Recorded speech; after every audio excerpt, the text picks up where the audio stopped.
Cricket जगतरू आसला एक ताजा खबर।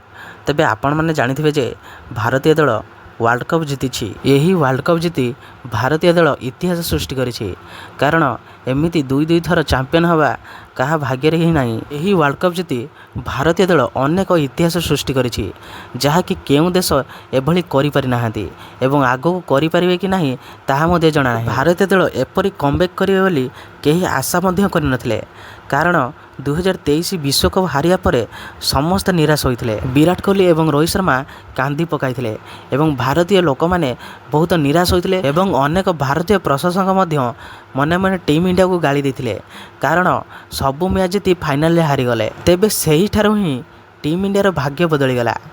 सेही ठारू चलिला टीम इंडिया रो विजय धारा। तेबे टीम इंडिया एभली पलटवार एवं कमबैक करियो बोली केही आशा करि नथिले। प्रथमे T20 वर्ल्ड कप 2024 से जो मैच थिला ताकू कहीं भूली पारिबे नाही। सेही T20 वर्ल्ड कप रे टूर्नामेंट रो समस्त मैच जीतिला भारत। समस्त मैच जीति फाइनल रे पहुंचला एवं फाइनल रे दक्षिण अफ्रीका को हराई विश्व विजयी हला। तेबे आपण मानकु कहि रखु जे 2007 T20 विश्वकप रे प्रथमे भारतीय दल विश्व विजेता होइतिला एवं सेही दिन ठारू आउ केबे भी T20 वर्ल्ड कप रे भारतीय दल ट्रॉफी हाते पारि नथिला। एते वर्षर व्यवधान परे भारतीय दल T20 विश्वकप जीति इतिहास सृष्टि कला।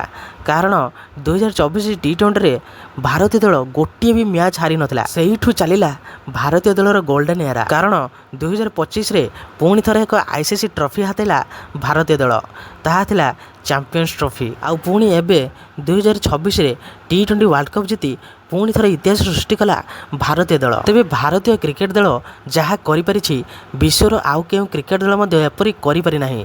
कारण 3 वर्ष भितरे 3टी ICC ट्रॉफी जीति भारत इतिहास सृष्टि करिछि। एबे आपण माने जानिथिबे जे 2026 T20 विश्वकप रे भारतीय दल बहुत स्ट्रगल करथला। तेबे भारतीय दल स्ट्रगल करि मध्ये फाइनल रे पहुंची गला एवं विश्वकप हातेला। तेबे विश्वकप पई दुईटी दल फाइनल रे प्रवेश करथिले, से होचंदी भारत आउ न्यूजीलैंड। तेबे भारतीय दल सेना चैंपियन हो गला, किंतु न्यूजीलैंड दल बहुत दुख मने कला। कारण T20 विश्वकप रे भारत 3टी कप जीति सारलाणी, किंतु न्यूजीलैंड दल गोटे भी कप जीति पारि नाही। तेबे एही T20 विश्वकप रे हारी न्यूजीलैंड रो कैप्टन मिचेल सटनर देखंतु कोन कहिसंती। से प्रथमे तो कांदी थिले एवं परे कहिथिले जे भारतीय दलर बैट्समैन बहुत स्ट्रॉन्ग अछंती, से माने एते रन पिटिदे बोली आमे भाबी नथिलु। तेबे T20 रे मेन होची पावर प्ले।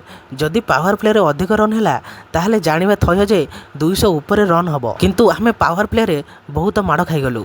कारण न्यूजीलैंड रो कोनोसी भी बॉलर रन चापी पारिले नाही कि विकेट नहीं पारिले नाही एवं फायदा हैला भारतीय दल को, से माने एते स्कोर कर पारिले। तेबे सटनर आहुरी कहिसंती जे आमे टॉस जीति बॉलिंग करिबा बहुत बड़ भूल हो गला। आमे जदि प्रथमे बैटिंग करी 200 रन करथांतु ताहले भारत चापरे खेली थांता आउ जल्दी जल्दी विकेट गड़ाई थांता, जेपरि आम बैट्समैन मानक सह हैला। स्कोर बोर्ड रे 255 रो एते बड़ लक्ष्य देखि आम बैट्समैन माने सबु बुलाइले एवं आउट हो गले। जदि से दिन आमे प्रथमे टॉस जदि बैटिंग करथांतु ताहले ट्रॉफी पदे आम हाथ रे रही थांता। एहा कही कांदी पकाइले न्यूजीलैंड रो कैप्टन मिचेल सटनर। तेबे दर्शक बंधु, मिचेल सटनर जहा सब कहि गले ताहा ठीक कि भूल आपण माने कमेंट रे निश्चय जणाइबे एवं एही भली प्रकार वीडियो देखिबा पय चाहुतले वीडियो रे लाइक एवं चैनल को सब्सक्राइब कर देबे। तेबे रहिली जय श्री राम।